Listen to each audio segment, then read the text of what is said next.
You are listening to The Vocal Technologist. Spoken tech for your ears. Welcome. Today, we're looking into the really fascinating, fast-moving world of product management. We'll touch on AI's role, which is evolving constantly, and some core strategies for, well, just being effective. Yeah, we've gone through the articles and notes you shared, and the idea is to pull out the most vital bits of knowledge for you, whether you're already leading product teams, maybe just starting out, or honestly just curious about how great products get made. Exactly. Our goal is pretty simple. Give you a shortcut to being really well informed. We've tried to pack it with some maybe surprising facts, but definitely practical insights. All while respecting your time, of course. Get straight to the point. Okay, let's start there.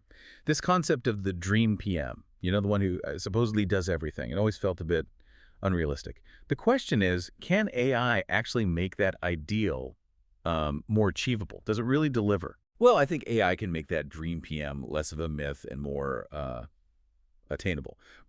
But it's not about replacing the PM, not at all. It's more about augmenting their abilities. AI can handle a lot of the heavy lifting, think research, quick prototypes, analyzing complex data. Okay. And that frees up the human PM to focus on the things only they can do well, like deep strategic thinking, handling tricky problems, and really leading the team. Think of AI as like a superpowered assistant. A supercharger. Yeah, I like that.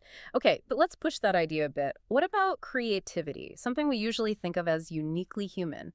The Prisoner has mentioned AI and typography. Could AI genuinely revolutionize fonts?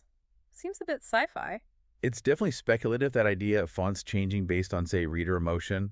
Interesting thought experiment, maybe. But what's more grounded, I think, is the caution from designers themselves. They're warning against over-relying on these generative tools. Because, real creativity has nuance, intention. It's still very human. AI's maybe a co-pilot in that area, but definitely not the artist. Right. So shifting gears slightly, but still on AI. This AI productivity gap, it feels weird, right? All this amazing tech progress, but we're not seeing huge leaps in economic growth. What's the disconnect there? Yeah, it is a bit counterintuitive. The core issue isn't really the tech's power. Yeah. It's more about us, our human capacity to adapt and actually integrate it. Economic growth lags because, well, people and organizations struggle to keep up. Right. It's hard to find and train people who can truly leverage AI effectively. So the tech might be there, but it's waiting for skilled hands. Okay, that makes a lot of sense. So if AI helps with the how, let's talk about the what. The essential product management strategies, continuous discovery and delivery, the dual track idea. How do good teams actually break down big, messy problems using that approach? Dual track. Yeah, it's more than just speed. It's about managing that tension, right? Between exploring the unknown in discovery and the structured work of delivery. The real key, I think, is the cadence and the communication between those tracks. You need discovery insights to flow smoothly into delivery, but not just as raw ideas. They need to be validated, ready to build insights. Right, validated. And underpinning all of that is the problem statement. Getting that right seems absolutely fundamental. What's the secret there? How do you nail it? A really good problem statement is, it's like the compass for your whole project. It has to be super clear who has the problem, in what specific situation, and what's the actual impact. But maybe the most important thing, it's not static. It's a living document. You have to keep refining it as you learn more about your users. That keeps your strategy sharp and aligned. Clarity again. And speaking of clarity, that connects directly to how we communicate every day professionally. The sources mention removing certain words can really boost how you're perceived. What kind of words are we talking about? It's about projecting confidence, really. Strategic language means cutting out weak or negative phrasing. Words like unfortunately or just or those sneaky double negatives. When you use clear, positive, direct words, you sound more decisive. It signals leadership, builds alignment. It's subtle but powerful. Makes sense. Okay, another challenge. Time. Or the lack of it. Ruthless prioritization gets talked about a lot. How do you actually do that when everything feels urgent? Yeah, the eternal question. Ruthless prioritization isn't just picking the top items. It's also about very clearly deciding what you're not going to do, even if they're good ideas. And the crucial part, the insight maybe, is communicating those no's transparently.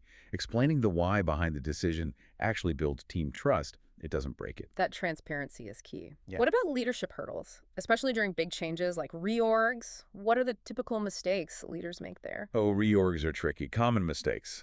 Disrupting teams that were working well, completely misjudging how long implementation will actually take, and really underestimating the human impact, the leadership adjustments needed. Success often comes down to super clear communication, very realistic timelines, and just giving teams the space and often the time to actually adjust. Okay, last point. For product marketers listening, how can they effectively influence the product roadmap? Get their ideas heard and adopted. Product marketers can be really influential. Yeah. It's not just about having ideas, though. It's about aligning those ideas tightly with the existing company priorities and backing them up. Solid evidence, clear goals, showing the measurable outcomes. Basically, building a really compelling data-driven case that shows undeniable value. It's more than just asking for a spot. So quite a journey we took there. From AI's impact on the PM role and creativity, down to the nitty-gritty of discovery, problem statements, clear communication, and tough prioritization choices. Hopefully some useful nuggets in there for you. And maybe one final thought to leave you with, something about what drives us. We talk a lot about drive as a good thing, right? Ambition. But sometimes that drive can become more like a compulsion. It can shift from being a choice to being a necessity, almost taking over who you are. So considering everything we've discussed today, productivity, how teams work, AI's role, maybe ask yourself, is your own drive still truly your choice?